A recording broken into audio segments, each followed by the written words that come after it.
Today's mug moment comes from Matthew 25, 1 through 5, which is the story of the 5 wise and 5 foolish virgins. These verses are really a continuation from chapter 24.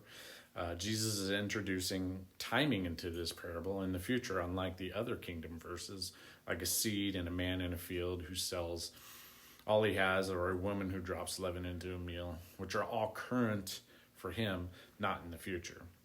While it can be looked at as a verse in our future pointing to those who are saved and not, we need to remember that he is referencing Israel as the virgin specifically. You can see the connection in Amos 5:2 and Jeremiah 31, 3 through 4, and their talk about Israel, the virgin. Jesus is using a metaphor likening the kingdom to a Jewish wedding ceremony. The 10 are waiting for the bridegroom to begin the ceremony. All of them slumber and sleep because for some reason there's a delay. Half of them have extra oil so they can endure the delay, while the rest don't bother because they don't think anything of it. Then they go out to meet the bridegroom, but half are ready and the other half are not. So only half get to go in with him. Jesus uses virgin as a metaphor for Israel, but with a twist. He just told the parable of the faithful and the evil servant at the end of 24. Now he's telling the 5 wise and 5 foolish virgins because these are stories that the Jews understood. Access into the kingdom of heaven and being ready to receive the bridegroom when he comes.